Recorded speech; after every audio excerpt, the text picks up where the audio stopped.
శుక్లాంబరధరం విష్ణుం శశివర్ణం చతుర్భుజం ప్రసన్నవదనం ధ్యాయేత్ సర్వవిఘ్నోపశాంతయే. ఓం గం గణపతయే నమః. ఓం శ్రీమాత్రే నమః. ఓం శ్రీ గురుభ్యోం నమః.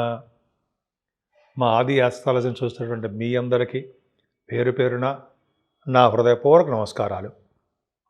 ఇప్పుడు మనం 18 జనవరి 2026 నుండి 24 జనవరి వారం రోజుల పాటు అంటే 2026 అనమాట 12 రాశుల వాళ్ళకి ఎలా ఉండబోతుందో తెలుసుకుందాం. దానికంటే ముందర ఏంటంటే ఇప్పుడు మనం 12 రాశుల గురించి చెప్పుకుందామండి. ముఖ్యంగా ఇది చెప్పే ముందర ఏంటంటే గ్రహాల యొక్క స్థితిగతులు ఏమిటి తెలుసుకుందాం.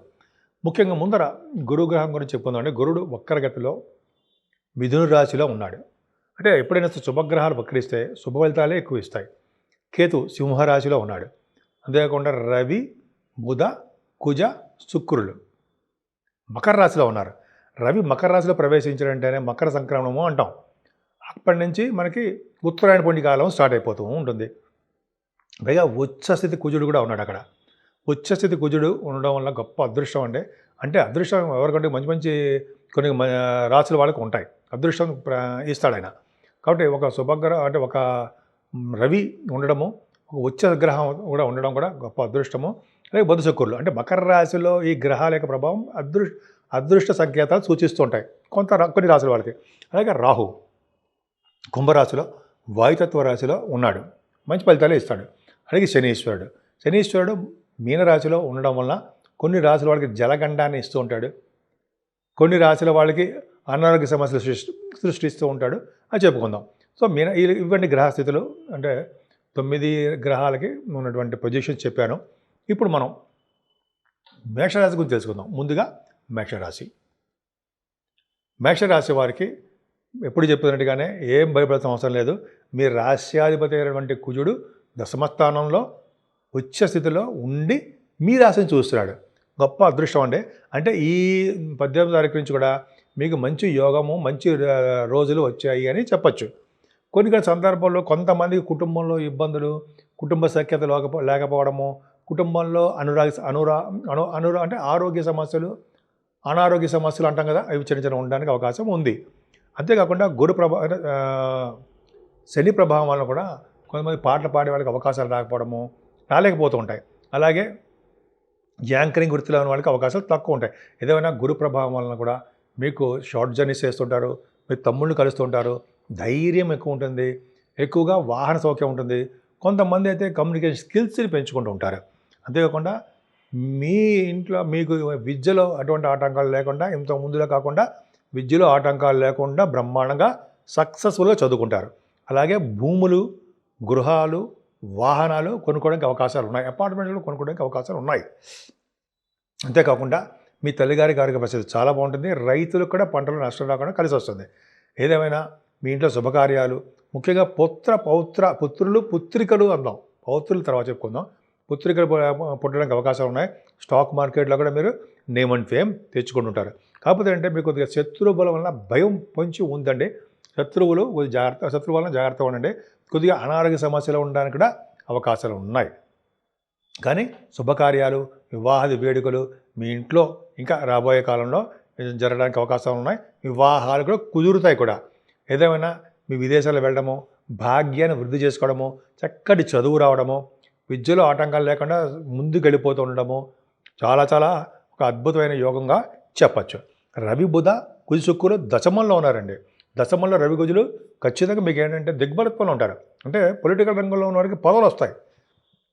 మేషరాశి వారికి పొలిటికల్ రంగంలో ఉన్న వారికి పదవులు రావడము, ప్రజాసేవ, ప్రజాదరణ, ప్రజల్లో కలిసిపోవడము ఇవన్నీ బాగుంటాయి. ముఖ్యంగా మకర రాశిలో కుజుడు ఎగ్జాల్టేషన్ ఉన్నాడు కాబట్టి అధికారం ఉంటుంది, సంపదలు ఉంటాయి, అలాగే వాహన సుఖములు ఉంటాయి. అంతేకాకుండా బంధువులు ఆదరణ, స్నేహభావాలు, ప్రభుత్వ ఉద్యోగాలు ఉండడానికి అవకాశాలు ఎక్కువ ఉన్నాయి కుజుడు వలన. అలాగే రవి కూడా ఉన్నాడు. రవి గొప్ప అదృష్టం కలిగిస్తాడుంటే, గొప్ప సౌఖ్యాన్ని, అదృష్టాన్ని కలిగించడమే కాకుండా ఒక విధమైన మంచి యోగాన్ని కలిగిస్తూ ఉంటాడు. గవర్నమెంట్ సంబంధించిన ఉద్యోగాల్లో ఉండడానికి అవకాశాలు ఉంటాయి. అలాగే సాఫ్ట్వేర్ రంగ ఉద్యోగస్తులకి చెప్పదగ్గ సూచన ఏంటంటే ప్రమోషన్స్ వస్తాయి, వాళ్ళకి కొత్త కొత్త ఉద్యోగాలు వస్తాయి. ఉద్యోగాలు పోతాయన్న భయం అటువంటి ఏమన్నా ఉద్యోగ భద్రత ఉంటుంది. రియల్ ఎస్టేట్ రంగంలో ఉన్న వారు కూడా మంచి యోగవంతంగా ఉంటుంది. ముఖ్యంగా రాహు ప్రభావం కూడా మీరు చేస్తున్న వ్యాపారాభివృద్ధి దినదిన ప్రవర్ధమానం అవుతూ ఉంటుంది. అలాగే వాహన సౌఖ్యం బ్రహ్మాండంగా ఉంటుంది. ముఖ్యంగా తీర్థయాత్రలు చేస్తారు. ఆటోమొబైల్ ఇండస్ట్రీస్ వారికి, అలాగే ఫార్మా రంగంలో ఉన్న వారికి, సిమెంట్ పరిశ్రమలో ఉన్న వారికి, కంప్యూటర్స్ హార్డ్వేర్ సంబంధించిన వాళ్ళకి కూడా వ్యాపారాభివృద్ధి ఉంటుంది. అలాగే శనీశ్వర ప్రభావం కూడా మీ చేస్తున్నటువంటి ఉద్యోగాల ద్వారా, వ్యాపారాల ద్వారా ఉన్నత చోట నుంచి ఉన్న వేరే ప్లేస్కి మీరు బదిలీలు అవ్వడమో, ట్రాన్స్ఫర్స్ అవ్వడమో, లేకపోతే ఇది 2 ఒకటే అనుకోండి, ఇలా ఉన్న ఊరిని వదిలిపెట్టి దూరంగా వెళ్ళడానికి అవకాశాలు మాత్రం ఉంటాయి. మీరు ఇందని చెప్పినట్టుగానే సుబ్రహ్మణ్య స్వామి ఆరాధన చేసుకోండి, ఎక్కువ ఫలితాలు ఉంటాయి. అలాగే సూర్య భగవాన్ని ఎర్రని పుష్పాలతో పూజించడం వల్ల కూడా సకల శుభాలు కలుగుతాయి. మీకు ప్రతిసారి చెప్తున్నట్టుగానే నా పేరు వాడ్రేవ్ ఆదినారాయణ శర్మ. CMA చేశానండి నేను. సరే, అది పక్కన పెడదాము. మీ జాతకాలు చూపించుకోదలుచుకుంటే మీ date of birth, time of birth, place of birth ఉండాలండి. అంటే జాతకాల్లో వివాహాలు కానీ, ఉద్యోగ సమస్యలు కానీ, అంటే వివాహ సమస్యలని, చిల్డ్రన్ సమస్యలని అనేక రకాలుగా ఉంటాయి కదండి. మనకి ఫారిన్ వెళ్ళడం ఇవన్నీ ఉంటాయి కాబట్టి అది ఖచ్చితంగా నేను చెప్పగలను. వివాహాది వేడుక కూడా ఏ నెలలో, అంటే జనరల్ సుమారుగా కూడా మనం చెప్పచ్చు ఏ నెలలో జరుగుతుంది, ఏ సంవత్సరంలో ఉంటుందని కూడా నేను కొన్ని డేట్స్ కూడా ఇస్తాను. సరే, అది పక్క పెడదామండి. ఇంకా మీకు ముహూర్తాలు పెట్టుకోవాలనుకున్నా ముహూర్తాల గురించి కానీ, లేదా ఇంకా ఏంటంటే మీకు ఇంకా కావాలన్న వివాహ ముహూర్తాలు, ఒడుగు ముహూర్తాలు అనేది ఇంక ఇప్పుడు లేవు కాబట్టి రాబోయే కాలం ఉంటాయి. అలాగే మంచి మంచి శుభకార్యాలు ముహూర్తాలు, పెళ్ళిళ్ళు, గృహప్రవేశ ముహూర్తాలు అన్నీ ఉంటాం కదా మనం. ఇవన్నీ ముహూర్తాలు కూడా మన ఆది ఆస్ట్రాలజీ నుంచి నేనే పెడుతుంటానండి. మీకు ఏమాత్రం చెప్పి మీరు ఒకవేళ కావాలనుకుంటే నాకు ఫోన్ చేయొచ్చు. 7075389589 కింద కనిపిస్తుంది కదండి, 7075389589. సో ఈ విధంగా మనం చేయొచ్చు. అంతేకాకుండా మీకు ఏమైనా సమస్యలను ఆస్ట్రాలజీకి సంబంధించిన సమస్యలు కాకుండా మీకు వాస్తు సమస్యలు అంటుంటాం మనం. వాస్తు సంబంధించినటువంటి ప్రాబ్లమ్స్ వచ్చినా సరే నాకు ఫోన్ చేస్తే తప్పకుండా నేను పరిష్కార మార్గాలు చెప్తాను. ఇప్పుడు ఈ వారం రోజులు కూడా అండి మనం చేయవలసినటువంటి పూజలు కూడా ఒక అద్భుతంగా ఉందండి. ఏంటంటే 12 రాశుల వాళ్ళకి అన్ని గ్రహాలు కూడా అనుకూలించవు. ముఖ్యంగా రాహుకేతులు కానీ, అర్ధాష్టమ శని కానీ, అష్టమ శని, ఏలినాటి శని ప్రభావం, కొన్ని ప్రభావాలు అందరి రాశుల మీద ఉంటాయి. సో మనం ఈ వారం మొత్తం కూడా పూజించవలసింది సూర్యభగవానుడు. సూర్యభగవాన్ని పూజించడం వల్ల సకల శుభాలు కలిగి తీరుతాయి. సుబ్రహ్మణ్యేశ్వర స్వామి ఆరాధన వలన, సుబ్రహ్మణ్య స్వామి ఎగ్జాల్టేషన్లో ఉన్నాడు, సకల శుభాలు చాలా బ్రహ్మాండం కలుగుతూ ఉంటాయి. అంతేకాకుండా శనీశ్వరుడి యొక్క దోషం కూడా ఉందని మనకి, అంటే 12 రాశుల మీద కొన్ని రాశుల వాళ్ళకు ఉంటాయి. వాళ్ళకి ఆ దోషాల పరిహారం అవ్వాలంటే 7 శనివారాల పాటు శనీశ్వరుని తైలాభిషేకాలు చేయించుకోవడము, అలాగే వెంకటేశ్వర స్వామి ఆరాధన, అఖండ దీపారాధన వెంకటేశ్వర స్వామి వారి దగ్గర, అంతేకాకుండా ఆంజనేయ స్వామి వారిని దీపారాధన చేయడం వల్ల సకల శుభాలు కలుగుతాయి, అందులో డౌటే లేదు. అలాగే వ్యవస్థిత రాహు, పంచమ రాహు, సప్తమ రాహు దోషాలు ఖచ్చితంగా ఉంటాయి.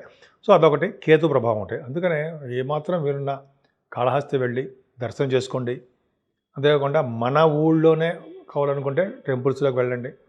శుభ్రంగా రాహుకేతువులకి ప్రతి శనివారం కానీ, మంగళవారం కానీ, శనివారం, శుక్రవారాల్లో కూడా మీరు చేయించుకోవడం వలన కూడా రాహుకేతువుల దోషాలు పరిహారం అవుతూనే ఉంటాయి. అంతేకాకుండా అమ్మవారిని పూజించడం వలన, గణపతి ఆరాధన చేయడం వలన, అది సుబ్రహ్మణ్య స్వామి ఆరాధన చేయడం వలన ఈ రాహు వలన వచ్చే దోషాలు, కేతు వలన వచ్చే దోషాలు కూడా చాలా మంది పరిహారం అవ్వడానికి అవకాశాలు ఎక్కువ ఉన్నాయి.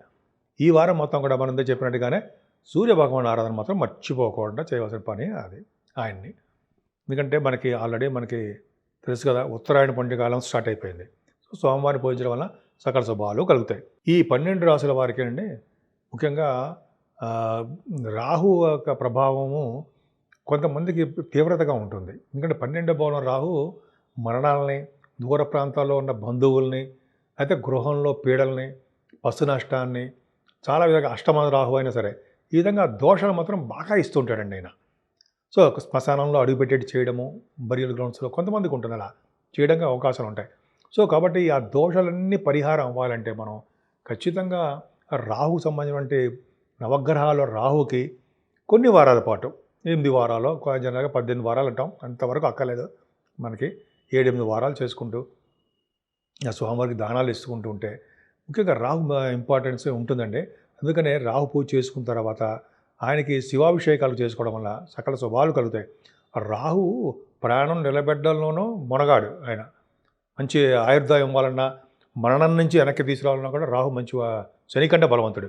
అలాగే ఆయన మనకి ఇబ్బందులు కలిగించాలన్నా కూడా శని కంటే క్రూరుడు అంటాం కదా, అలా శని మనకి ఏమైనా దోషాలు ఇవ్వాలన్నా, ఎటువంటి ప్రాబ్లమ్స్ క్రియేట్ చేయాలన్నా సరే రాహు వలన కూడా అవుతుంది అంటాం. అందుకనే ఎవరైనా నిత్యము అమ్మవారిని పారాయణం చేయడం వలన సకల దోషాలు పోవడమే కాకుండా ఓం శ్రీమాత్రే నమః అనే మంత్రం కూడా ఉంది కదండి, ఆ మంత్రం జపించడం వల్ల కూడా రాహు వలన వచ్చే దోషాలు చాలా మటుకు పరిహారం అవుతాయి. ఈ కేతు వల్ల అంటారా, గణపతిని పూజించడము, మనకి అవన్నీ చెప్పదగ్గ అంశాలు మీకు తెలుసు కదా, గరిగితో పూజించడము, పౌర్ణమి వెళ్ళిన చవితి తర్వాత ఇంకా శుభ ఫలితాలు ఎక్కువ ఉండడం, ఇవన్నీ కూడా మనకి చెప్పదగ్గ అంశాలు కింద చెప్పచ్చు. ఈ విధంగా మనం చేసుకుంటుండడం వల్ల సకల శుభాలు కలుగుతాయి.